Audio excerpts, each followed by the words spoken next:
બનાસકાંઠા જિલ્લા કોંગ્રેસમાં આંતરિક ડખો ચરમસીમા પર પહોંચ્યો છે। સ્થાનિક સ્વરાજની ચૂંટણીમાં કોંગ્રેસની હાર બાદ વિવાદ જોવા મળ્યો। જિલ્લા પંચાયતના પૂર્વ સદસ્ય દિનેશ પરમારે લગાવ્યા છે આરોપ। વડગામના ધારાસભ્ય જિગ્નેશ મેવાણી પર ગંભીર આરોપ લગાવ્યા। કોંગ્રેસને હરાવવા માટે ધારાસભ્યએ કાવતરું રચ્યાનો આરોપ છે। અનુસૂચિત સમાજની 5 બેઠક પર કોંગ્રેસની જીત થઈ છે હાર, ત્યારે જનતા એમએલએ સાથે નથી, તેમણે રાજીનામું આપી દેવું જોઈએ, કારણ કે જિગ્નેશ મેવાણીના મત વિસ્તારમાં કોંગ્રેસની હાર થઈ છે। વડગામના ધારાસભ્ય જિગ્નેશ મેવાણી પર ગંભીર આક્ષેપ લગાવ્યા છે।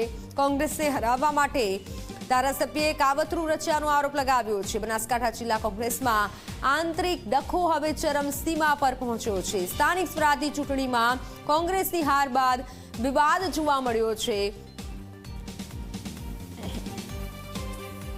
જે બનાસકાંઠાની પ્રજા હંમેશ માટે કોંગ્રેસની સાથે રહી અને કોંગ્રેસની અત્યાર સુધીની જિલ્લા પંચાયતો તાલુકા પંચાયતો રહી છે અને તેનું તમામ આ કાર્ય કરવાના આ કૃત્ય માટે જિગ્નેશ મેવાણી જવાબદાર છે અને એમનો જન્મત એમણે ખોઈ બેઠો છે, તો ખરેખર એમણે રાજીનામું આપી દેવું જોઈએ અને પ્રજા હવે સાથે નથી। 2027નું આ એક ટેસ્ટ હતો અને આ ટેસ્ટમાં જનતાએ એમને નકાર્યા છે અને એટલે ગુજરાત પ્રદેશ કોંગ્રેસ સમિતિ અને એઆઈસીસી દિલ્હીને પણ વિનંતી કરું છું કે આવા વ્યક્તિની સામે જેણે કોંગ્રેસની સાથે આવું કર્યું છે આખા ગુજરાતમાં, માત્ર બનાસકાંઠા નહીં, ત્યાં પણ તેના જે ચેલા ચપાટા હોય એમને એવી રીતે ટિકિટોની લાણી કરી અને કોંગ્રેસને હરાવી છે।